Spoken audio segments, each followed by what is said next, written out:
Speculation थी media में, तो हमने लिखा फाइनेंस ने कि जी आपने जो ये 2 असम्बलियों को अलहदा किया है और आप फंड्स मांग रहे हैं, तो आपके कितने एडिशनल अखराजात होंगे, क्योंकि अब आप इलेक्शन को, एक तो यह है कि एक ही दिन आप इलेक्शन करवाते हैं, आप एक से ज़्यादा बैलेट आप स्टैम्प करते हैं, आपकी सिक्योरिटी जो है मोबिलाइज एक वक्त के लिए होती है, जो कि एक दिन के लिए या 2 दिन के लिए नहीं होती, उसकी मोबिलाइजेशन हफ्ता 10 दिन, उसकी डीमोबिलाइजेशन, उसमें अच्छा खासा ये सारा खर्चा उसी के लिए है। तो उसके नतीजे में उन्होंने हमें जो अमाउंट दिया वो दिया 14.4 अरब, तो इन एनी केस फालतू खर्च होगा, यानी आफ्टर नेगोशिएशन अगर एक वक्त में पूरे मुल्क में इलेक्शन होते हैं तो 47.4 बिलियन, अगर ये 2 इलेक्शन स्प्लिट होके होते हैं और वो होते हैं तो फिर एटलीस्ट अनदर 14.4 बिलियन, जिसका मतलब है कि 61 रफली 62 बिलियन जी। तो इस प्रोसेस में जब एक पिटीशन फाइल हुई और एक ऑर्डर आया 4 अप्रैल को, तो उस वक्त इस मुअज़्ज़ज़ ऐवान ने 6 अप्रैल को एक करारदाद पेश की और जो पास किया वो रेजोल्यूशन, उसके मुताबिक फेडरल गवर्नमेंट को, और जिसके नतीजे में फाइनेंस मिनिस्ट्री बाउंड हो गई कि ये पेमेंट जो है ये हम पेमेंट नहीं करेंगे। ये चीज़ एक तरफ है, और दूसरी तरफ आपका आइन जो है वो आर्टिकल खासकर बजट और सप्लीमेंट्री ग्रांट्स, एक्सेस ग्रांट्स के हवाले से आर्टिकल 80, 80, 81, 82, 83, 84 गवर्न करता है। जाहिर है कि इस मुअज़्ज़ज़ ऐवान की जो सेंस थी, जो करारदाद कंसेंसस से पास हुई और जिसके ऊपर जाहिर है कि इखलाकन और अदरवाइज एक जो सॉवरन पार्लियामेंट की जो एहतराम होता है, तो वज़ारत ख़जाना के पास सिंपल जो प्रोसेस है जिसको बार बार इन्वोक करने की कोशिश की जा रही है वो अवेलेबल नहीं था। यानी कि पूरे साल में जब आप एक यानी बजटेड अमाउंट से आगे जाते हैं तो या टेक्निकल सप्लीमेंट्री होती है, वो मिनिस्ट्री अपना किसी खर्च को कम करती है, कहती है इधर से हम काट लेते हैं, फलां मद में हमें दे दें, या इंटर मिनिस्ट्रियल भी होती हैं, दोनों मिनिस्ट्रीज की कॉन्सेंट होती है, या फिर प्योर सप्लीमेंट्री होती है कि अगर वहाँ अगर रखा है आपने 5 अरब तो आपको चाहिए और 20 अरब, तो वो एक प्योर सप्लीमेंट्री है कि आपको वो उसके बजट के अंदर नहीं, आपको एक्स्ट्रा देना है। तो ये वो प्रोसेस था जिसके लिए बाय द वे ना कि कोई समरी किसी ने मूव की, इलेक्शन कमीशन ऑफ पाकिस्तान ने, ना किसी और जगह से कोई, तो ईसीसी या काबीना हवा में तो नहीं कर सकती, देयर इज अ प्रोसेस, और प्रोसेस फॉलो होता है। प्रोसेस ये है कि इस तरह की जो सप्लीमेंट्री आती हैं, डजन्स आती हैं और हर महीने आती हैं, टेक्निकल भी आती हैं, रेगुलर भी इक्का दुक्का आती है। कोशिश होती है हुकूमत की और वजारत ख़जाने की कि regular supplementaries unless totally unavoidable वो आखिरी क्वार्टर से पहले ना दें, वो मैनेज करे 3 क्वार्टर से फिस्कल डिसिप्लिन। तो ये जो सप्लीमेंट्रीज के कोई डॉक्यूमेंट नहीं, तो ब्रेनस्टॉर्मिंग की गई, ये फैसला ये हुआ कि एक ही तरीका है कि कोई इंस्ट्रूमेंट ऐसी ढूंढी जाए, हवा में तो नहीं आप जाके कह सकते। अब ये अगर कोर्ट का ऑर्डर है कि पैसे दे दें, तो make no mistake, nobody can give money unless there is a process and procedure followed as per the constitution and the law। वो प्रोसीजर ये है कि एक समरी होगी, समरी के बगैर ये एक एज ए मैटर तो डिस्कस हो सकता है, एक फैसला नहीं हो सकता ईसीसी में या काबीना में।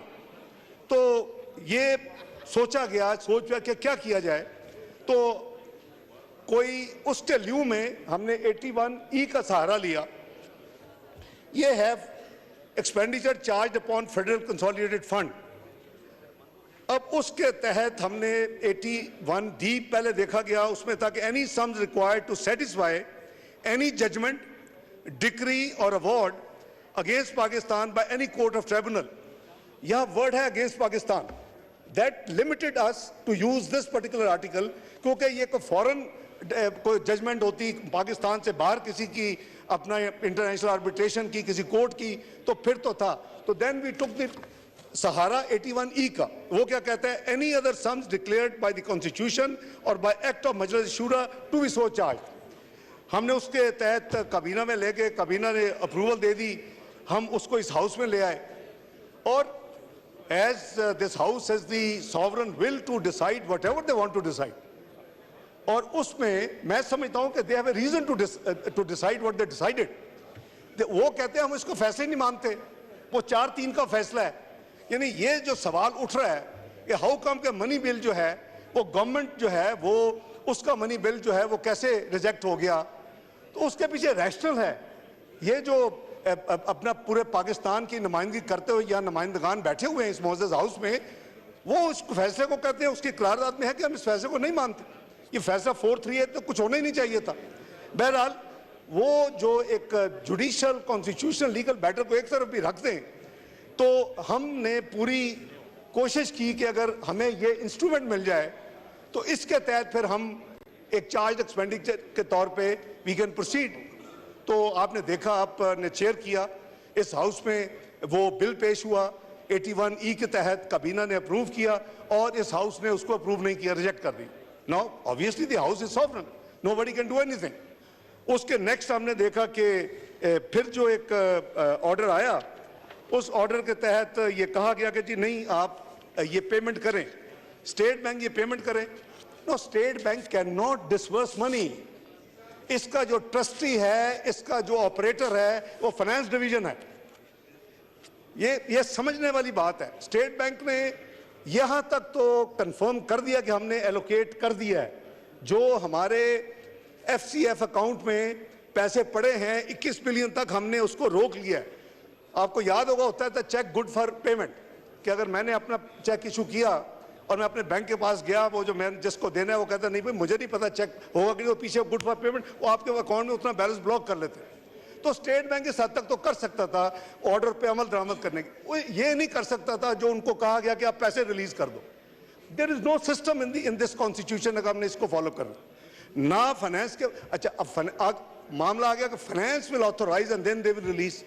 फाइनेंस खुद कुछ नहीं कर सकती जब तक सप्लीमेंट्री ग्रांट या टेक्निकल सप्लीमेंट्री ग्रांट का प्रोसेस मुकम्मल ना हो। और यहाँ सबसे जो बड़ी बात थी वो 6 अप्रैल की करारदाद है, जो कि कैटेगोरिक फेडरल गवर्नमेंट को कह रही है कि आप मत पैसे दें, या हम इस फैसले को मानते ही नहीं है। तो उसके नतीजे में आपने देखा कि एक और फिर ऑर्डर आ गया, और वो जो ऑर्डर था वो दोबारा उसमें जो मुख्तलिफ जो अभी जनाब लॉ मिनिस्टर साहब ने एक चीज़ एक्सप्लेन की हैं।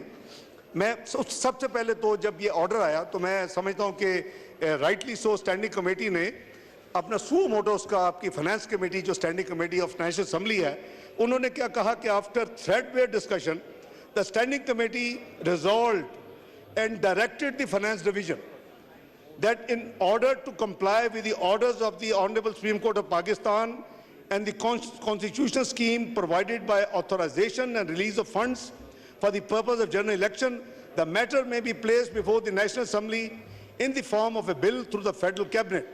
This has been necessitated because of the fact that the Supreme Court of Pakistan in its order dated 14th of April had also directed the Finance Division to adopt the constitutional procedure by way of ex post facto approval.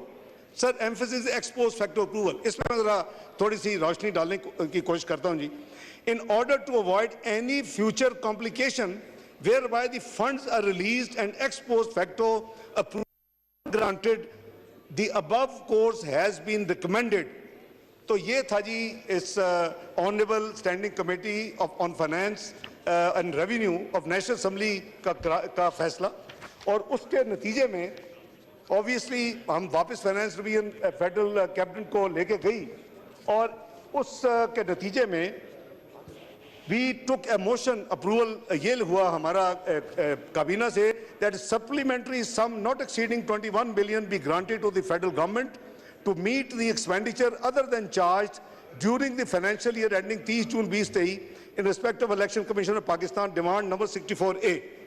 तो जनाब speaker, इसको भी इस house ने इसको भी vote down कर दिया। अब ये एक अगर जब आप ऑर्डर पढ़ते हैं तो ऑर्डर में ये एक एक्स्ट्रा ऑर्डिनरी ट्रांजैक्शन है। नॉर्मल ट्रांजैक्शन यही है कि जी किसी मिनिस्ट्री की अगर सप्लीमेंट्री ग्रांट है, अगर काबीना या प्राइम मिनिस्टर सेटिस्फाइड है तो उसका एक प्रोसेस फॉलो किया जाता है, एक समरी मूव होती है, उसमें थ्रेड बेस्ड डिस्कशन होती है, ईसीसी अप्रूव करती है, फिर आफ्टर मुस्तफा इम्पैक्ट्स वो स्टैंड अलोन फिर भी अप्रूवल फाइनल नहीं है, वो काबीना को या काबीना की मीटिंग में या थ्रू सर्कुलेशन काबीना अप्रूव करती है। अब ये एक स्पेसिफिक सिचुएशन है जिसमें हाउस ने पहले 6 अप्रैल को करारदाद पास कर दी और अपनी सेंस दे दी। दूसरी दफा एक अटेम्प्ट की गई कि एक ऐसा इंस्ट्रूमेंट मिल जाए जिसके तहत कोई ट्रांजैक्शन हो सके। वो इंस्ट्रूमेंट, वो बिल था, वो ट्रांजैक्शन के लिए नहीं था, वो एक इंस्ट्रूमेंट था जो ट्रांजैक्शन को करने के लिए था, वो ट्रांजैक्शन इटसेल्फ नहीं थी, उसको भी रिजेक्ट कर दिया। तीसरा, जब वोट ये एक्सपेंडिचर को तीसरी दफा लेके आए तो उसको भी हाउस ने अप्रूव नहीं किया। तो मैं समझता हूं कि ये इन हालात में अभी जो लेटेस्ट ऑर्डर है कि जी ये पेमेंट जो मैं आपकी इजाजत से ये जरा चंद अल्फाज पढ़ देता हूं जी। When viewed from this perspective, the rejection, ये पैरा 8 है ऑफ दिस ऑर्डर जो 19 का है, rejection of demand number 64A जिसका मैंने अभी जिक्र किया और इस हाउस ने उसको रिजेक्ट किया, has serious constitutional implications. One possibility is that the government, and also since the federal cabinet is appointed on the advice of and is headed by him, the Prime Minister, have lost the confidence of the majority of the members of the National Assembly. यह para number 8 है 19 अप्रैल के order का। The learned Attorney General categorically stated that this was not so. The federal cabinet and the Prime Minister have and had at all times the confidence of the majority of the National Assembly. मैंने अभी underline किया है कि ये standard तो money bill pass होते हैं, budget pass होते हैं सारी दुनिया में। It's an extraordinary transaction, an extraordinary situation whereby house ने अपनी सेंस पहले दे दी, एक अटेम्प्ट किया कि एक इंस्ट्रूमेंट दे दे जिसके तहत फाइनेंस को उसको मूव कर सके पेमेंट के लिए प्रोसेस, वो रिजेक्ट हो गया। फिर एज सच एक्सपेंडिचर की आ गई उसमें 82(2) के नीचे कि वोटेड एक्सपेंडिचर के तौर पे दे दे, वो भी रिजेक्ट हो गया। तो ये आगे जो मैं समझता हूँ कि जो लिखा है ऑर्डर वो जरा सुन लें। For present purposes we accept the statement made by the learned attorney general. The other possibility then is that the putative rejection of demand number 64A is to be regarded as anomalous. मैं समझता हूँ कि ये बड़ा strongly worded है। That means कि यहाँ सारे जो लोग बैठे हैं क्या इनको कोई समझ बूझ नहीं है कि वो जब रिजेक्ट कर रहे हैं तो वो क्या कर रहे हैं? They know what they're doing. They have categorically expressed their will on 6th of April in this resolution. कि हम क्यों कर रहे हैं इसको अपोज है, क्यों फेडरल गवर्नमेंट ना करे। तो ये एक ऐसी सिचुएशन है कि जिसमें चाहे प्राइम मिनिस्टर चाहे फेडरल कैबिनेट चाहे फाइनेंस डिवीजन चाहे, no payment can be made. This house has categorically stop the payment. So हमें अब आगे जो इसमें जो लिखा गया वो ये है कि for present purposes we accept the statement made by attorney general. The other possibility then is that putative rejection of demand is to be regarded as anomalous and the resulting situation can be rapidly rectified. Rectification तो उधर होती है जब के आपसे कोई गलती हो जाए या आपने अनकॉन्शियसली कोई कर दिया। ये तो इन्होंने बड़ी एक दफ़ा नहीं 3 दफ़ा ये अपना फैसला सुना चुके हैं। मैं समझता हूँ कि क्या ये पहली दफ़ा है कि पाकिस्तान में इलेक्शन 90 दिन में नहीं हो रहे? क्या अब अगर फैसला हो जाए, अगर पैसे मिल जाए तो क्या 90 दिन में इलेक्शन होंगे? 90 दिन में अभी भी नहीं हो रहे। We are passing 90 days. क्या मोहतरमा बेनज़ीर भुट्टो साहबा जब फौत हुई तो क्या इलेक्शन वक्त पे हुए थे? नहीं वक्त पे हुए थे। तमाम पार्टी से इसी तरह कंसेंसस की इलेक्शन आगे चले गए। क्या जब कैलेमिटी आई 88 में तो इलेक्शन वक्त पे हुए थे? So there are presidents. आपका article if I am not wrong 254, अगर आपका कोई टाइम लाइन के साथ कोई एक्शन है